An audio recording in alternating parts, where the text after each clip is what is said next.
चलिए आपको सीधे लिए चलते हैं अनूपपुर, जहां पर सीएम शिवराज सिंह चौहान कार्यक्रम को संबोधित कर रहे हैं। नर्मदे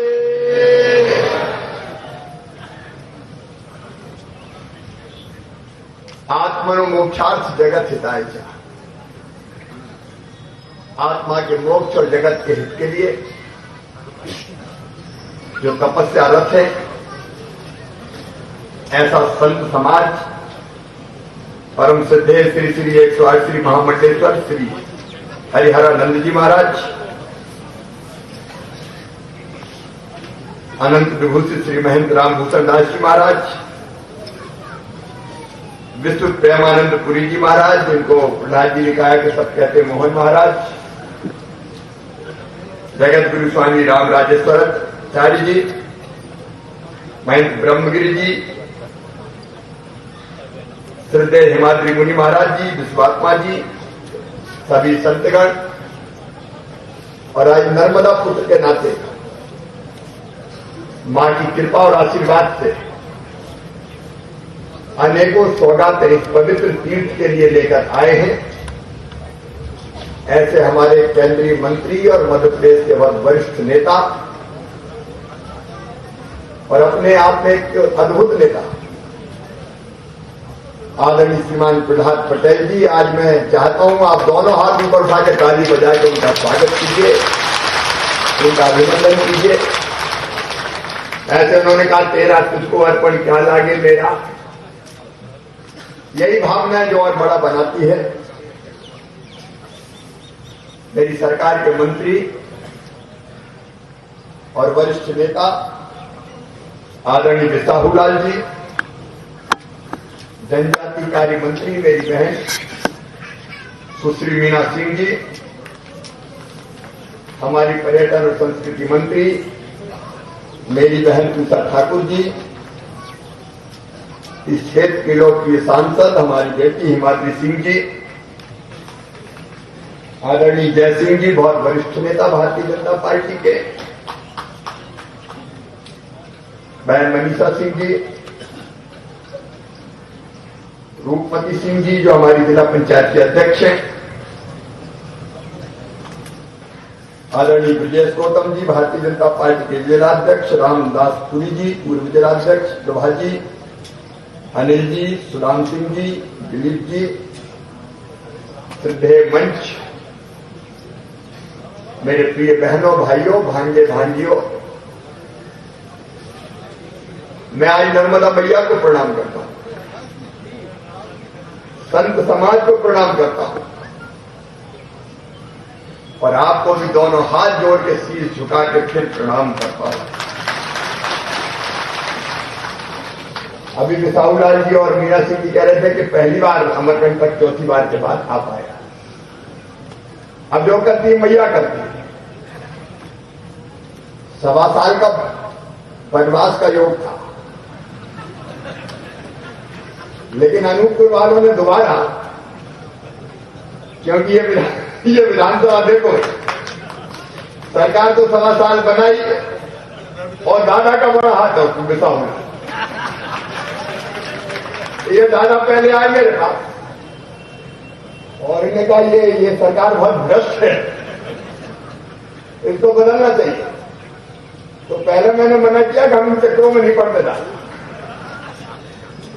बाद में तो स्थिति थी, मैं मां की कृपा से कर रहा हूं, सच में राजनीतिक बात नहीं कर रहा, मन में भाव आया इसकी निकल गई। लेकिन आप जैसे लोग कहने लगे नहीं इससे काम नहीं चलना, 5 साल में ये बर्बाद कर दो और इस्तीफा दे विधायक जी के पद से ये मैदान में आ गए। अब मैं ये इसलिए कह रहा हूं कि निमित्त भी अमरकंटक ही बना और दूसरा आपको इसलिए प्रणाम करता हूं कि दादा को धूमधाम से आपने इतने वोटों से जिताया, मतलब सरकार बदलने पे मोहर लगी, मां की कृपा हुई और अब संकल्प यही है कि प्रदेश की जनता की सेवा में पूरी तरह से झोंक के अपने आप को सब काम करें। आज बड़ी राजनीतिक बात नहीं करूंगा, आज मां ने बुलाया है सब कुछ। भाई प्रहलाद जी और मैं, वैसे आप सब भी, लेकिन हमारे गांव गोटे गांव में नर्मदा जी के पिताजी प्रहलाद जी के बाबूजी रोज नर्मदा स्नान करने गांव गोटे गांव से नर्मदा जी के तट पे, और मैं तो जहां पैदा हुआ ऊपर से देखो तो नीचे नर्मदा मैया, नर्मदा जी की गोद में ही पैदा, उनकी गोद में ही खेले, उनकी गोद में ही बड़े हुए। और जब प्रहलाद जी ने बिल्कुल ठीक किया कि अगर कुछ हो रहा है तो वो मां की कृपा और आशीर्वाद से ही हो रहा है, हमारा क्या है, जो कुछ मैया का है और जनता जनार्दन का है। प्रहलाद जी ने नर्मदा परिक्रमा एक बार नहीं, ज्यादा बार नहीं, वो परिक्रमावासी है, मां के पुत्र है, और आज प्रसाद योजना लेके यहां पधारे हैं। मैं एक बार फिर उनको मध्य प्रदेश की ओर से हृदय से स्वागत करता हूं, उनका अभिनंदन करता हूं। लेकिन नर्मदा जी हमारी जीवन रेखा है, मां है, केवल धार्मिक दृष्टि से नहीं, आध्यात्मिक दृष्टि से, भक्ति भाव से, धार्मिक दृष्टि से। साहूलाल जी ने ठीक कहा, भृगु ऋषि, कपिल मुनि, जमदग्नि महाराज, कई संतों ने इस पवित्र तट पर तपस्या की है, तपस्या कर रहे हैं। और मध्य प्रदेश का जो आज स्वरूप है, आज मध्य प्रदेश अगर विकास और प्रगति की दौड़ में भी आगे बढ़ा है तो कृपा है नर्मदा मैया की। आजादी का भंडार भरे, गेहूं 1 करोड़ 29 लाख मीट्रिक टन खरीदा, पैदा हुआ तो नर्मदा मैया की कृपा से पैदा हुआ, पानी खूब मिला। गेहूं हो, धान हो, मध्य प्रदेश में जो समृद्धि आ रही है मां की कृपा से आ रही है। लेकिन मां का उद्गम स्थल है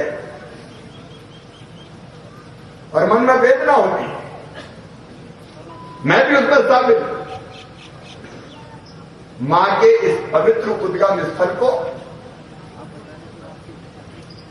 इंसानों ने ऐसा बना दिया कि अभी प्रहलाद जी बता रहे थे कि सफाई करने, स्वच्छता के लिए उतरे तो मैला हाथ में आ गया। और हम में से हर एक सोचे, संत समाज, मंच पर बैठे लोग, अमरकंटक वासी और आप सब सोचे, क्या ये स्थिति मन में तकलीफ पैदा नहीं करती कि हमारा मैला सीधे नर्मदा मैया में जाएगा, उनकी गोद में जाएगा। एक के बाद एक अनेकों निर्माण के काम मां नर्मदा के प्रति अगर भक्ति भाव का प्रदर्शन करना है और मध्य प्रदेश को अपना कर्जा उतारना है तो हमको संकल्प लेना होगा कि नर्मदा मैया की गोद में मैला किसी भी कीमत पर नहीं जाएगा। बोलिए नहीं जाना चाहिए ना? अरे जोर से बताओ, नहीं जाना चाहिए ना? अकेला सरकार के बस का रोक नहीं, हम कह रहे हैं कि एक आदेश से रुक जाए, समाज को साथ में खड़ा होना पड़ेगा। और पहला नंबर है अमरकंटक वासियों का। मैं प्रार्थना करते हुए कहना चाहता हूं, लेकिन मैया ने मुझे ये कहा कि बेटा थोड़ा कठोर भी हो जा, सख्त भी हो जा। तो आजकल आप देख रहे हैं जगह जगह तोड़ा फोड़ के चल रहे, गड़बड़ करने वाले ठीक भी किए जा रहे। आज पहले तो जनता तय करे और फिर शासन नीति बनाए। आप सब सहमत है कि मेरा नर्मदा जी में नहीं जाना चाहिए? एक बार फिर दोनों हाथ ऊपर उठा के बताओ, बोल के बताओ। अभी संत समाज यहां बैठा हुआ है, जन नेता यहां बैठे हुए, जनता यहां बैठी हुई, प्रशासन यहां बैठा हुआ है, कलेक्टर यहां जाए। आज से मैं निर्देश दे रहा हूं, ट्रीटमेंट प्लांट का काम 6 महीने के अंदर पूरा होना चाहिए। और एक व्यवस्था बनाइए, जो मेले का पानी साफ होगा वो भी नर्मदा जी की गोद में नहीं जाएगा, साफ होके वो पेड़ पौधों को दे दिया जाएगा। तैयार है ना सब? और दूसरे, बिसाहुलाल जी आप है, सांसद जी है, बाकी जनता है, प्रशासन है, आप चर्चा कीजिए। कहीं का भी मेला भविष्य में नर्मदा जी की गोद में नहीं जाएगा, उसकी आउटलाइन पूरी बनाइए। और मुख्यमंत्री होने के नाते आज मैं ये दृढ़ता से कह रहा हूं, मैं आज की बात नहीं कर रहा, व्यवस्था बनाने में जितना समय लगे, आप जहां से मेला जाता हूं सबसे बात की, आप आश्रमों से भी बात की,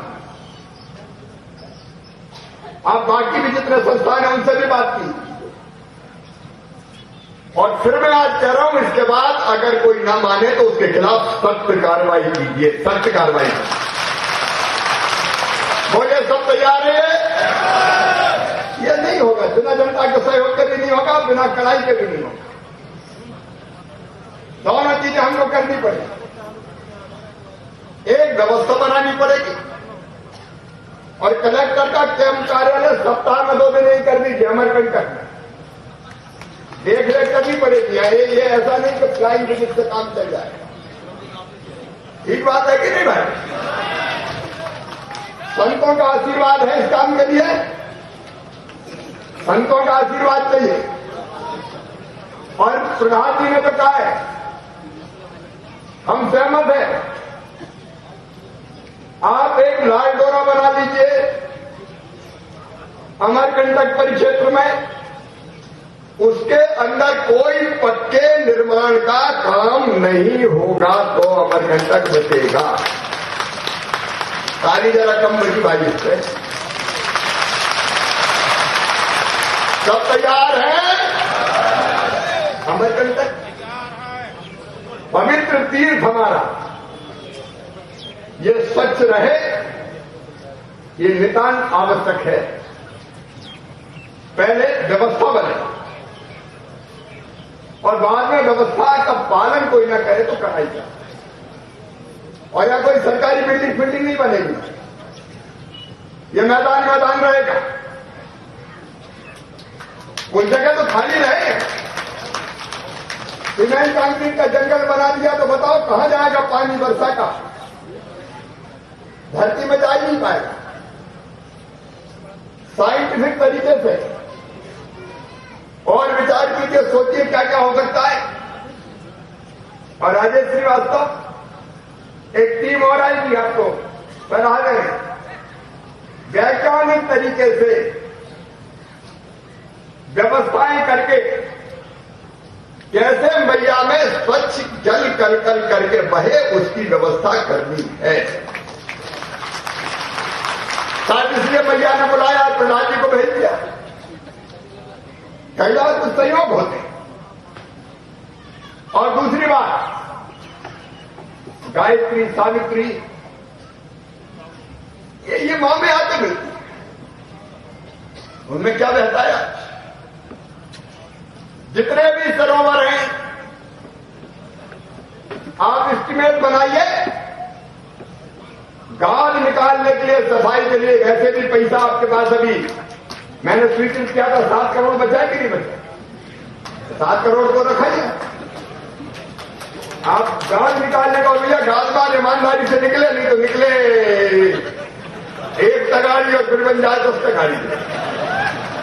ये काम जरा ऐसे ही होते, तो घाट का भी जरा हिसाब किताब हो। और नगर पालिका में कोई भगवान थोड़ी बैठे हैं भाई, अध्यक्ष अच्छे हो सकते, कहा नगर पालिका अध्यक्ष जवाब ये। अच्छा बहन, बिल्कुल ईमानदारी से होना चाहिए, ठीक है? जितना पैसा उतनी पूरी गाद निकलनी चाहिए, ठीक है? और एक दिन गाद निकालने, श्रमदान करने हम भी आएंगे, प्रधान जी भी आएंगे, हम लोग भी निकालेंगे। जितनी जन सहयोग से निकले तन सहयोग से निकालेंगे। लेकिन बाकी हम जो भी यंत्रों का उपयोग करके भी निकालना पड़े तो उनकी गहराई तक निकालनी पड़ेगी। और गायत्री सावित्री बहे, उनकी धार ना रुके, क्योंकि गायत्री और सावित्री रुकी तो नर्मदा मैया की धार भी प्रभावित होती है। अब तीसरा मुझे तो आश्चर्य होता है, कौन सा विद्वान आया था यहां तो साल का पेड़ कटवा के यूकेलिप्टस लगा गया। अब कहां हमारे साल देखते ही मन प्रसन्न हो जाता, चमकदार हरे पत्ते, उनकी ऊंचाई, उनकी भव्यता, उनकी दिव्यता, उनकी जगह लगा दी यूकेलिप्टस। और इतना बेशरम है यूकेलिप्टस के काट के मर जाओ फिर पलट जाता है। अब ये बेशरम जरूरत जरूरत नहीं है। सही बात है कि नहीं बताओ? अरे जोर जोर सही है कि नहीं? अब यूकेलिप्टस घर से निकालना पड़ेगा तब खत्म होगा, और नहीं ये तो होता ना रक्त बिंदु, रक्त भी मार के मैया परेशान हो गई, फिर पैदा हो जाए तो वो तो खप्पर में ही जमीन पर निकलने जाना, खप्पर में लेके पीना पड़े। और इसकी जगह यहां की प्रजाति की जो मैया को समृद्ध करे। अब साल बहुत दिन में लगता है, साल का प्लांटेशन कैसे, ये इसका कोई तरीका अभी तक ध्यान में नहीं है, लेकिन सरल में क्या क्या हो सकता है उस पर भी कहते निकालेंगे और लगाएंगे, उसकी व्यवस्था करें, उसका एक प्लान बन जाए। मैं आज नहीं कह रहा कि आज ही निकाल दो, बाकायदा एक प्लान बने और उसके तहत फेजेज में एक साथ नहीं, फेजेज में, चरणों में निकालते जाए, लगाते जाए। पहले हमको लगाने वाली व्यवस्था करनी है, क्योंकि यूकेलिप्टस के पत्ता से पानी इतना सोखता है कि भाप बन के उड़ता रहता है, तो नर्मदा मैया की गोद में जाती नहीं। और ये पवित्र क्षेत्र हमारा स्वच्छ रहे, पवित्र तो है, और नर्मदा जी की धार कम से कम देखो शुद्ध करना पड़ेगा तो यही करना पड़ेगा, फिर बाकी बाद में देखेंगे। यही अगर गड़बड़ है तो नीचे का तो सवाल ही पैदा नहीं। तो मुझे लगता है प्रधान जी का आगमन इन कामों की पूरी रूपरेखा बनवाएगा। प्रसाद योजना में कई काम स्वीकृत हुए, कलेक्टर ने प्रेजेंटेशन किया, दोहराने की जरूरत नहीं है। और एक बात केवल मैं कह रहा हूं, प्रहलाद जी ने भी कहा कि और देखो तो भी और देंगे, और बाकी तो मैया की कृपा है, मध्य प्रदेश के खजाने से भी व्यवस्था होगी। कलेक्टर ने जो प्रेजेंटेशन किया है विकास का, हाथ को ठीक लगा क्या? सब बताएं ठीक लगा क्या? तो एक बार इसको और बैठ कर दें। प्रसाद योजना के स्वीकृत काम, बाकी स्वीकृत करने का हम काम करेंगे। प्रहलाद जी, एक इच्छा मेरी बहुत बार होती है, यहाँ रेस्ट हाउस में रुकने में आनंद नहीं आता, सरकारी चीज को भावी पैदा नहीं करते। कई घोर घने जंगल में 5-7 कुटियां बन जाए,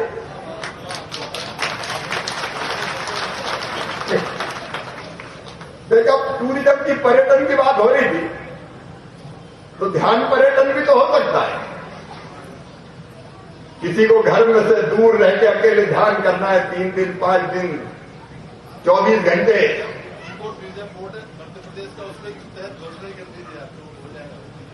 तो इको टूरिज्म बोर्ड के तहत वो कुटियां कहां बनेंगी, बनाई जाएंगी, ध्यान कुटी होगी, ध्यान करेगा। और कोई भी देश भर से आके ध्यान करे, पहले से उसकी व्यवस्था बन जाएगी। देखो जहां भीड़ भाड़ होती है वहां ध्यान नहीं लगता, और इस क्षेत्र में इतने संत हैं जिनने तपस्या की है, ऐसे स्थान सिद्ध और तपस्या स्थली होंगे, तो कुटियां भी बन जाए। अब बिसाहू लाल जी और हिमाद्री कह रहे होंगे ये तो कुटिया ही में लगा है, तो आपने जो मकानों की बात बताई, एक बात भैया, एक और बार साफ कर दूं, सरकार पे मोदी जी को मैं प्रणाम करता हूं।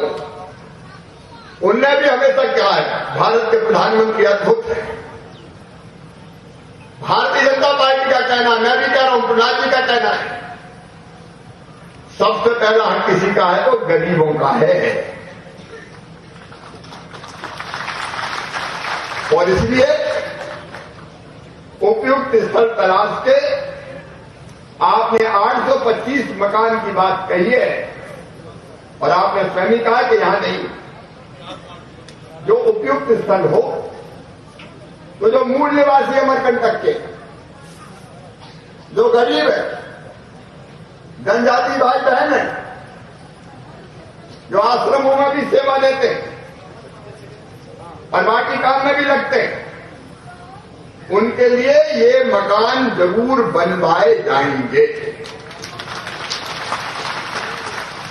तो प्रशासन मिलके जिससे मां स्वच्छ और पवित्र रहे, उसको ध्यान में रखते हुए वो स्थान आप तय कीजिए, तो वो निश्चित तौर पर हो जाएगा। बाकी कुछ और चीजें आपने कही है, गाज की बात आपने कही थी और एक अस्पताल के उन्नयन की बात कही। अस्पताल के उन्नयन के काम को भी हम जरूर करेंगे, लेकिन एक और सुझाव मैं दे रहा हूं।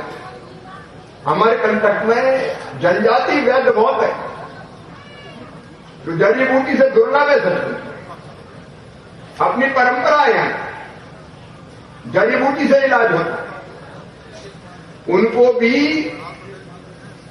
बिसाऊ जी, मीना जी, आप भी हिमाद्री जी, अगर देखिए परंपरागत जनजाति है, वो भी कैसे विकसित होकर इलाज कर सके, ये बनाएंगे अपन, तो कई बीमारी के लिए अस्पताल के, तो वो अपन देख के एक जड़ी बूटी का कोई पार्क बन सकता है क्या, एक इसका सोचना चाहिए।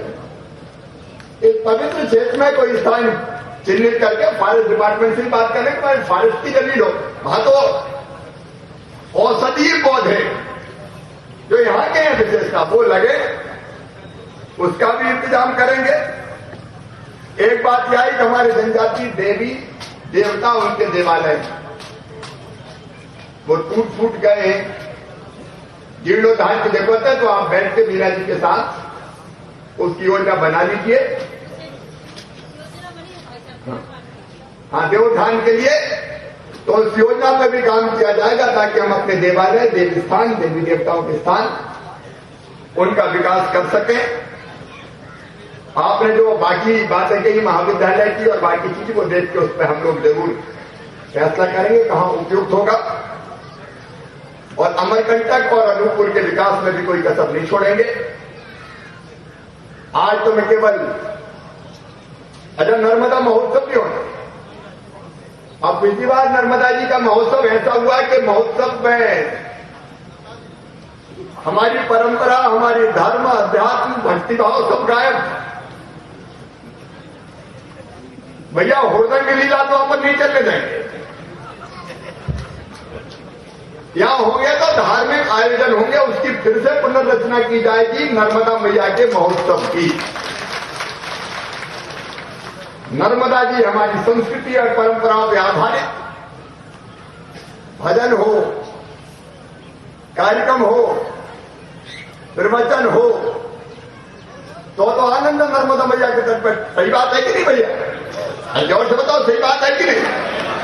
अब 25 साल हुड़दंग लीला ही हो गई, कोई जूता पहना घूम रहा है तो पता नहीं क्या क्या हुआ, अब अपन को उस पर नहीं जाना। तो अलग ढंग से संतों के मार्गदर्शन में नर्मदा महोत्सव की रूपरेखा बनाई जाए, मां नर्मदा महोत्सव। और कलेक्टर इसको कोऑर्डिनेट करें सबके साथ बैठ के। बिसाहूलाल जी यहाँ पे हैं, सांसद जी है, आप सब बैठ के इसको आगे बढ़ाइए। एक बार मैं फिर अपने भाई और मित्र, क्योंकि मैं आज गिन रहा था, करीब 35 साल तो सक्रिय काम करते हुए मुझे और प्रहलाद जी को हो गए। 1984 से हम लोग साथ में काम कर रहे हैं और करते करते यहां तक काम किया है, मां की कृपा से। आज आपके साथ मिलकर संतों के और मां की कृपा से, इच्छा उनकी, संतों के आशीर्वाद और हमारी टीम के सहयोग से जो बैठी हुई भारतीय जनता पार्टी की, प्रशासन की, समाज सेवियों की, इस टीम के साथ मिलकर मैया के क्षेत्र में मां की इच्छा से, कृपा से कोई कसर नहीं छोड़ेंगे। एक बार मेरे साथ आप सब संकल्प लेंगे, क्योंकि जनता के संकल्प से काम पूरा होता है कि मां नर्मदा जी यहां निर्मल रहेंगी, स्वच्छ रहेंगी, यहां हरियाली होगी। हम अपनी तरफ से पर्यावरण को बनाए रखने में, स्वच्छता बनाए रखने में कोई कसर नहीं छोड़ेंगे। और शासन और प्रशासन जो योजना बनाए स्वच्छता के लिए, कल छल छल करके नर्मदा मैया का जल बहता रहे, उसमें भरपूर सहयोग करेंगे। तैयार है ना सब? अरे सब तैयार हैं? तो खड़े होकर अपने जगह, दोनों हाथ ऊपर उठा के अपने अपनी जगह खड़े होके, अपने अपनी जगह खड़े होके संतों के मार्गदर्शन में दोनों हाथ ऊपर उठा के, दोनों मुट्ठी बांध के संकल्प है कि नर्मदा मैया को पवित्र रखने में, पवित्र तो है, शुद्ध और स्वच्छ रखने में अपना योगदान देंगे।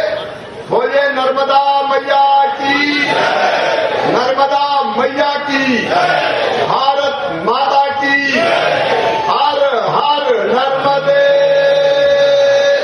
बहुत बहुत धन्यवाद।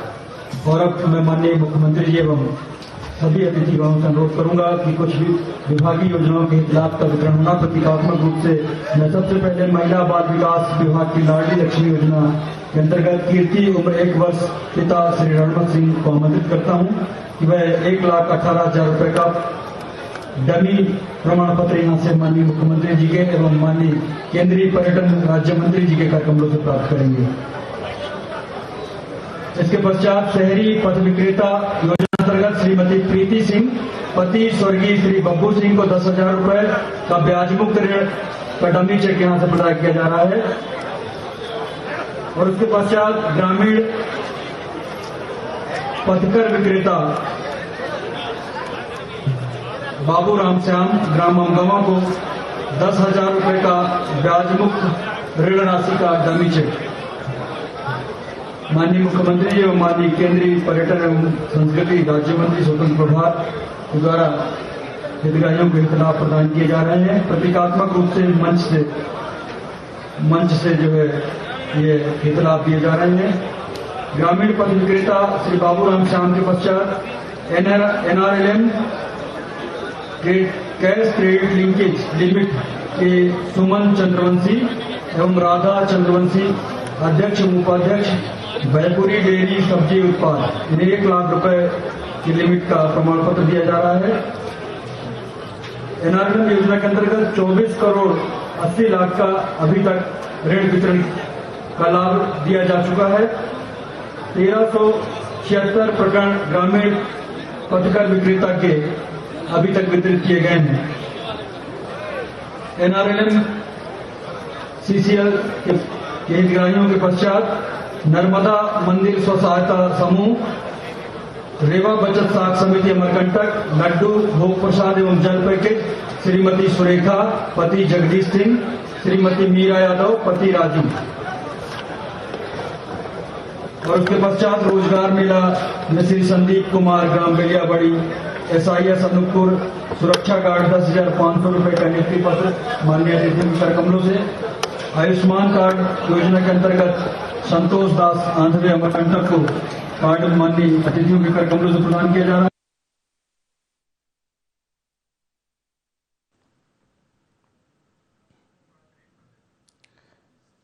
तो अनूपपुर में सरकार ने लोगों को बड़ी सौगात दी है। यहाँ पर करोड़ों के विकास कार्यों का लोकार्पण और शिलान्यास CM शिवराज के द्वारा किया गया। तो आपको बता दें कि